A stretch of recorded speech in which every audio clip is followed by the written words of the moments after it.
A less complicated life. Yes, I read the obituaries. Enter that sentence in a Google search and see what comes up. There's a link. Want to have the last word? I love it. Interesting to see the number of people searching for a fulfilling life, happiness versus fulfillment. And while I was searching, I was wondering how many people are looking online for a therapist. So I entered, "Where's my therapist?" just to be funny, and came up with all kinds of issues related to therapists. Does my therapist like me? How do I know my therapist likes me? What I should not have said to my therapist, and so on. I'm constantly looking for something funny to laugh about. If you really want a good laugh, click on 17 insanely funny obituaries. A friend of mine sent a joke from an Irish Facebook group. If you're easily offended, don't join the group. You'll be appalled. Anyhow, it's laugh out loud funny. I've long suspected that the worst, most fun and rowdy of me was Irish and Scottish, and the part that wants to take over is from England.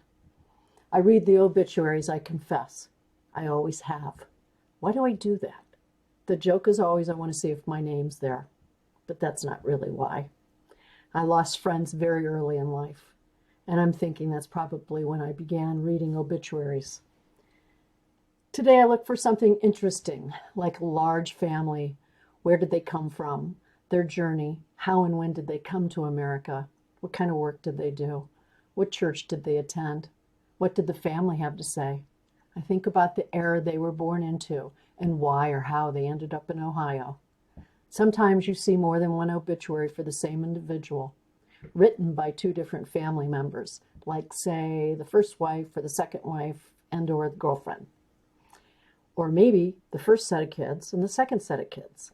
It's comical. Or the second wife refuses to acknowledge the first family.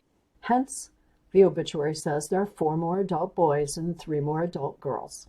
You can imagine what the funeral scene must look like. That should be a movie. Now that's complicated. Was there humor in the obit? A lot of times the answer is yes. I always say I want my headstone to say, "See, I told you I was sick." I just want people to laugh. This morning's obit section had a name I recalled from Akron, so I thought I should see who the person was. You need to read the whole obituary. You will not be sorry. In fact, it might give you something to think about for the next week or so. It was an excellent reminder for me. Life doesn't have to be complicated. It can be simple and uncomplicated. I decided to see what other people had to say, why they read the obituaries. I have links to a few good websites on that topic at the bottom of this blog post. I read obituaries because I hate to think a friend might have passed, and either I missed the funeral or giving thought about them. When I begin writing or rewriting an old story written years ago, I never look to see what's written online. I wait until I'm either through writing or partway through. I don't want another story to influence what I have to say or my message. That's why when I do a plagiarism search, there isn't any. Also, I don't write for Google ranking. I write for myself. And a reminder, someday someone will want to know more about you when you're no longer here. There are 2 great songs. The first is a beautiful instrumental. When I listen to it, I hear the guitar telling a story of a great life. Remember, an extraordinary life is what you make it. Sometimes less is more. Then the next song is one of my all-time favorites. And when you listen to it, make sure you read the comments under this video. Read the comment from 9 years ago from a Vietnam veteran and how the words in this song impacted his survival. Now what to write about. Write about the positive times in life. Remind yourself of the funny things that happen in life, the fulfilling things in life, or how you uncomplicated your life. Maybe something hysterical. See the humor in life. Give thought to good times. And remember, a parent's job is never done. A grandparent's job is never done.